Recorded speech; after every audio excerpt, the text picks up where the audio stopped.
পুকু গেল বন্ধুর বাসায়। আজ পুকু যাবে তার বন্ধুর বাসায়। ইয়েই! পুকু খুব খুশি। তুমি কি কখনো বন্ধুর বাসায় গিয়েছো? পুকু গিয়ে দাঁড়ালো দরজার সামনে। তারপর নক করলো। টক টক টক। কে আছে ভিতরে? দরজা খুললো পুকুর বন্ধু। ভেতরে আসো। পুকু হাসলো। হি হি হি। চলো আমরাও ভেতরে যাই। ভেতরে ঢোকার আগে পুকু কি করলো দেখো।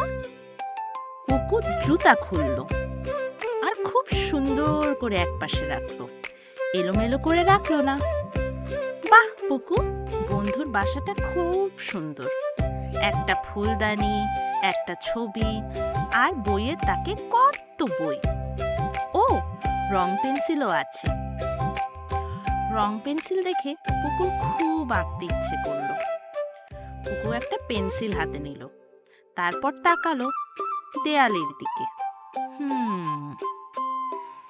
পুকু ভাবছে, দেয়ালে কি আঁকবো নাকি কাগজে আঁকবো? তোমার কি মনে হয় বলো তো? হ্যাঁ, আমরা তো দেয়ালে আঁকি না, আমরা কাগজে আঁকি। পুকু কাগজে একটা সুন্দর করে ফুল আঁকলো। এরপর বন্ধু আসলো।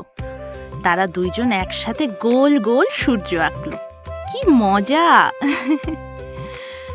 খেলতে খেলতে পুকুর তৃষ্ণা পেল। পুকু বলল, আমি কি একটু পানি নিতে পারি? খুব সুন্দর করে জিজ্ঞেস করলো, তাই না? এইবার দুই বন্ধু একসাথে খেলছে। ধাক্কা না, মারামারি না, আস্তে আস্তে মিলেমিশে। কি সুন্দর, তাই না?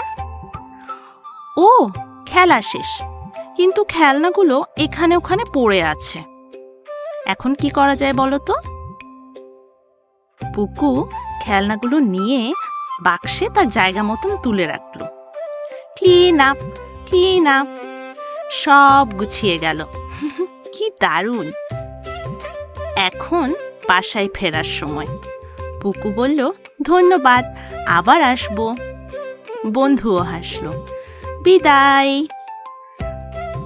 বন্ধুর বাসায় গেলে আমরা নরমভাবে কথা বলি, জিনিসপত্র সুন্দর করে গুছিয়ে রাখি, কোনো কিছু করতে গেলে অনুমতি নেই, আর সবাইকে ভালোবাসি, তাই না? বাহ, দারুণ দারুণ পুকু। Cholo, ralo.